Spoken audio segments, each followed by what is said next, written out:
السلام علیکم ورحمۃ اللہ وبرکاتہ۔ نحمدہ ونصلی علی رسولہ الکریم۔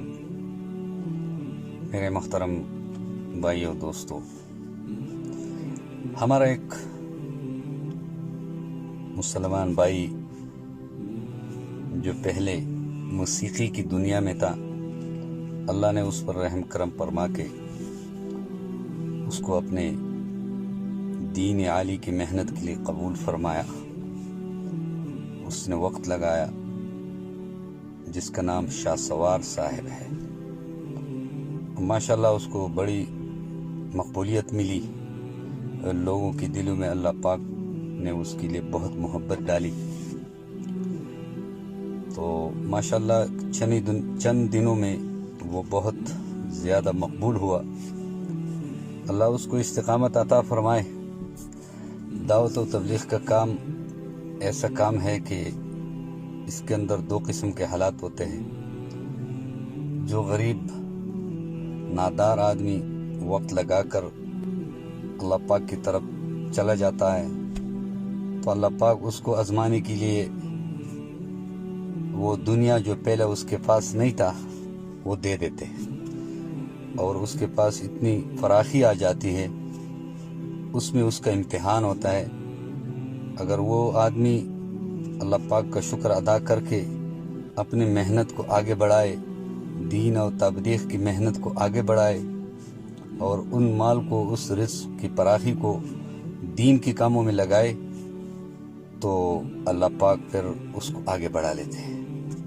اگر وہ دنیا کے کاموں میں مشغول ہو جاتے تو وہ دین کے کام سے محروم ہو جاتے ہیں۔ دوسرا لائن یہ ہے کہ پہلے انسان کے پاس دنیاوی فراخی اور یہ چیزیں ساری موجود ہوتی ہے، لیکن جب وہ اللہ پاک کی طرف چلتا ہے تو اللہ پاک اس کو دیکھنے کے لیے ان سے وہ چیزیں تھوڑا لے لیتے یا کم کر دیتے، تاکہ اس کو دیکھ لیتے کہ یہ چیزوں کے پیچھے جاتے یا میرے پیچھے آتا ہے۔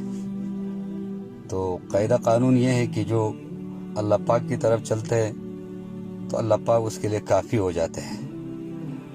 اس لیے قرآن میں کہتے ہیں کہ کیا میں اپنے بندے کے لیے کافی نہیں ہوں؟ تو اسی طرح ہمارے بھائی شاہ سوار کے اوپر شاید کچھ حالات آئے ہوں گے، اور تبلیغ والوں کا یہ طریقہ کار ہے کہ وہ جب کسی کا کوئی مدد کرتا ہے یا کسی کے ساتھ کوئی تعاون کرتا ہے تو وہ چپکے سے کرتا ہے، اس لیے کہ اگر وہ کھل کر کرے تو اس میں پھر ریا آ جاتے، دکھلاوا آ جاتا ہے، تو وہ چپکے سے کرتا ہے۔ شاید اس کے کسی نے کیا ہوگا، کسی نے نہیں کیا ہوگا، لیکن ہم سب کا کام جو ہے یہ لوگوں کی جیبوں پر نظر رکھنے کا نہیں ہے، بلکہ اپنی جیب پر نظر رکھنا ہے کہ میرے جیب سے پیسہ نکلے اور اللہ پاک کے دین پہ خرچ ہو جائے، اور اللہ پاک کے خزانوں پر ہماری نظر ہو۔ تو ہمارے ایک بھائی صاحب نے ماشاءاللہ بڑی جذبات کا اظہار کیا، اللہ پاک اس کے مال جان ہر چیز میں برکت دے، کہ بھائی اگر تو پیسوں کی وجہ سے تبلیغ کو چھوڑتے ہو تو میری طرف سے آپ کو 5,000 روپے مہینے کا ملے گا۔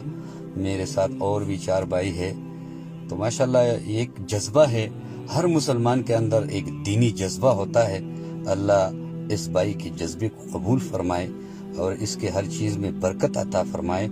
لیکن دیکھو پیارے بھائی، ہمارا کام پیسوں سے نہیں چلتا، ہمارا کام ملک مال سے نہیں چلتا، ہمارا کام اللہ چلاتا ہے اور اعمال سے چلتا ہے۔ دیکھو ریون میں جا کے دیکھو، کوئی کارخانہ نہیں ہے، کوئی فیکٹری نہیں ہے، کوئی ادھر تجارت کا کوئی ایسے کام نہیں ہے، کوئی بزنس نہیں ہے، کوئی ایسی پراپرٹی نہیں ہے، بلکہ وہاں پر کیا ہے؟ اعمال ہے، دعوت کا عمل ہے، تعلیم و تعلم کا عمل ہے، ذکر و عبادت کا عمل ہے، خدمت کا عمل ہے۔ یہ 4 عمل ریون میں ہوتا ہے، جس کی وجہ سے ریون میں جتنے اخراجات ہے وہ ان اعمال کے برکت سے اللہ پاک چلاتے ہیں، اور پوری دنیا سے وہاں سے لوگ جاتا ہے اور پوری دنیا میں اللہ کا پیغام پہنچاتے ہیں۔ تو بھائی حالات تو نبیوں پر بھی آئے ہیں، اور حالات کے اندر انسان کا ترقی ہوتا ہے جب انسان اس کے اندر ثابت قدم رہتا ہے۔ اور اللہ پاک کی طرف توجہ کرتے ہیں۔ جنید جمشید رحمۃ اللہ علیہ، اللہ ان کی قبر کو نور سے بھر دے، ان کے اوپر بھی حالات آئے تھے، لیکن انہوں نے توجہ اللہ پاک کی طرف کیا۔ اللہ پاک نے اتنا فراخی کی کہ پھر وہ اس سے قابو بھی نہیں کر سکتا تھا۔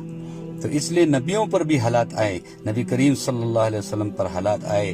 جب جنگ خندق کودی گئی تو صحابہ کرام نے بھوک کی وجہ سے پیٹوں پہ پتھر باندھے ہوئے تھے اور آ کر حضور صلی اللہ علیہ وسلم سے بھوک کی شکایت کی کہ یا رسول اللہ، بھوک کی یہ حالت ہے کہ ہم نے اپنے پیٹوں پر پتھر باندھے ہیں۔ حضور نبی کریم صلی اللہ علیہ وسلم نے جب پیٹ سے وہ اٹھایا، جب اپنا پیٹ دکھایا تو دیکھا تو حضور صلی اللہ علیہ وسلم کے پیٹ پر 2 پتھر باندھے ہوئے تھے۔ تو حضور صلی اللہ علیہ وسلم اور صحابہ کرام پر بڑے حالات آئے، لیکن ان سب حالات کے اندر وہ اللہ پاک کی طرف متوجہ رہے۔ جنگ بدر کا واقعہ آیا، اللہ پاک سے مانگا، ہر حال میں اللہ سے مانگتے رہے۔ تو جب اللہ سے مانگتے رہے، اللہ پاک نے ہر قدم پر ان کی مدد فرمائی۔ تھوڑی سی حالات وہ امتحان کی طرف آتا ہے، انسان کی ترقی کے لیے آتے ہیں۔ تو ہمارا تبلیغ کا اصول یہ ہے کہ ہم دوسروں کی جیب کو دیکھ کے تبلیغ نہیں کر سکتے۔ اگر ایسا ہوتا تو آج دنیا میں کوئی تبلیغی نہ ہوتا۔ اگر کوئی کسی کی جیب پہ چلتا، کسی کے پیسوں سے چلتا، تو آج دنیا میں کوئی بھی تبلیغ والا نہیں ہوتا۔ اللہ پاک کو ان کی یہ قربانی، ان کی یہ مجاہدہ، ان کی یہ بچوں کی تکلیفی اور ان کی یہ غربت، یہ اللہ پاک کو اتنا پسند آئے کہ اس کی وجہ سے لوگوں کو ہدایت مل جائے۔ اور اگر آپ ریوڑ میں جائے، ایک ایک آدمی کی کہانی سنی جہاں کارگزاری کا عمل ہوتا ہے، اور اس کے اندر آپ لوگوں کی کارگزاریاں سنیں، تو یہ ان لوگوں کی قربانی ہے۔ ہمارا تبلیغ کا کام جو ہے نا، یہ قربانیوں سے چلتا ہے۔ تقریباً تبلیغ میں 80% لوگ جو ہے یہ قربانیوں کے ساتھ چلتا ہے۔ 20% ایسے ہے جن کے کاروبار اور زندگی معاش ٹھیک ہے، باقی سب قربانیوں کے ساتھ چلتے ہیں۔ تو اللہ آپ لوگوں کو جزائے خیر دے۔ اللہ شاہ سوار کو دوبارہ واپس آنے کی توفیق عطا فرمائے۔ شاہ سوار سے بھی میری گزارش ہے کہ گھبرانا نہیں، ماحول کے اندر جڑ جاؤ، بس تبلیغی ماحول کے اندر جڑ جاؤ۔ 3 دن لگاؤ، 3 دن سے جو ہے نا ہفتہ لگاؤ، ہفتے سے آگے بڑھو، آگے بڑھو، آگے بڑھو۔ دیکھ اللہ کیا کرتا ہے۔ اللہ تو بہت غیور ذات ہے، جو اللہ کی دین پر غیرت کرے گا اللہ پاک اسے ضائع نہیں کرے گا۔ اللہ کے نبی کے پاس کچھ بھی نہیں تھا، یہاں تک کہ نہ ماں تھا نہ باپ تھا۔ دنیا کی چیز تو بہت بڑی بات ہے، حتیٰ کہ اس کا ماں باپ بھی نہیں تھا، لیکن اللہ پاک نے اس کو چھوڑا نہیں۔ اللہ پاک نے پوری دنیا میں اس کو چمکایا اور پوری دنیا کا رسول اور نبی بنایا، اور اس کے بغیر انسان کا ایمان کامل نہیں ہو سکتا ہے۔ تو پیارے بھائی، آپ ذرا صبر سے کام لو، تحمل سے کام لو، اللہ پاک کی طرف متوجہ ہو جاؤ۔ ہم سب آپ کے لیے دعا کریں گے، اور انشاءاللہ دوبارہ رجوع کرو اللہ پاک کی طرف اور تبلیغ کی طرف واپس آ جاؤ۔ اور جن بھائیوں نے اپنے جذبات کا اظہار کیا، اللہ سب کو جزائے خیر عطا فرمائے، اور اللہ ہمارے اس بھائی کو دوبارہ آنے کی توفیق عطا فرمائے۔ السلام علیکم ورحمۃ اللہ وبرکاتہ۔